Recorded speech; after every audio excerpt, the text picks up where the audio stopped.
Takže nazdar lidi, já vás zdravím u mého prvního dílu Redstone školy. Dnes si ukážeme takové 3 menší věcičky okolo Redstoneu. Něco začínajícího. Máme tu jednoduché Redstone dveře, máme tu jednoduchou Redstone past a jednoduché piston dveře.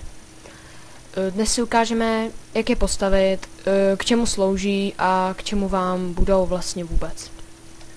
Takže jako to první. Takže jdeme na to. Jednoduché redstone dveře. Kdybyste tu měli nějaký baráček a prostě byste měli dveře někde tamhle, tak jen zmáčknete páčku a dveře se vám otevřou. Redstone je vlastně takový elektrický kabel, který vede k tomu, čemu chcete. Takže vlastně vidíte, že se to lehce otvírá a je to užitečné. Potom tu máme jednoduchou redstone past. Pro někoho to třeba už může být složitější, je to hlavně, abyste mysleli u toho, ale je to vlastně jednoduché. Takže vezmeme si třeba, že tady máme nějakou bednu, nějaký domeček a jdeme. Diamanty. Prostě na vás vystřelí šíp, jak můžete vidět.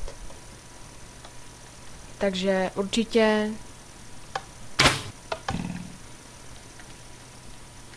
je to užitečné.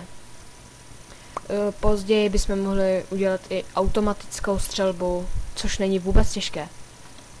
No, jdeme na to poslední. Tohle už je poněkud lehčí než toto, ale je to vlastně na principu mozku. Takže jdete si domů, nebo spíše jste griefer, vidíte nějaký krásný domeček, nikdo tu není. Cože? Si ze mě dělá srandu, ne? Co to je? Divné. No nic, jdu dál. No a potom jste ho krásně sledovali, griefera. A jdete si domů. Vidíte. Máte tu páčku. Otevřete dveře. A jste doma. Tohle je poněkud lehčí než ostatní věci. Moment, já se vypnu. Tak, prostě jdete. Vykutáte si. Bum, bum, bum. A jdete dál. Tak. Ukážeme si teda princip tohoto. Máme tu základy na 2 sticky pistonech. Sticky piston znamená lepivý píst, který vám věci... já vám to předvedu, než vám to tady budu hodinu vysvětlovat. Tak, vidíte, máme tu jeden piston. Jsou to 2 rozlišné písty. Jdeme si ještě takhle jeden. Jsem nechtěl. Tak, tohle je piston a tohle je sticky piston.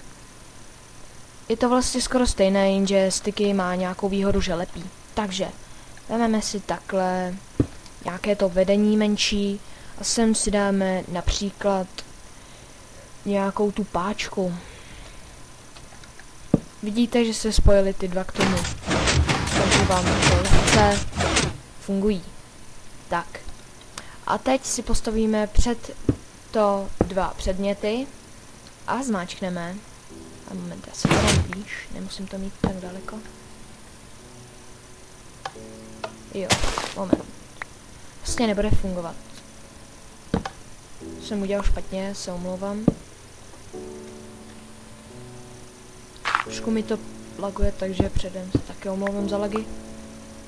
Tak, postavíme si teda ty 2 bloky a... Vidíte, odsunuli se oba 2 navzájem, jenže ze sticky pistonem se vám ten blok, který jste si před to položili, vrátí. Ale obyčejný piston se vám nevrátí. Takže snad jsem vám to důkladně vysvětlil a už víte, jaký je rozdíl mezi sticky pistonem a pistonem. Pokud byste měli nějaké otázky k těmto pastím a chtěli byste, abych pokračoval v Redstone škole, napište mi do komentářů, lajkněte mi to, subscribe a moc vám děkuji za mé sledování tohoto videa. No, to bude asi vše a mějte se příště.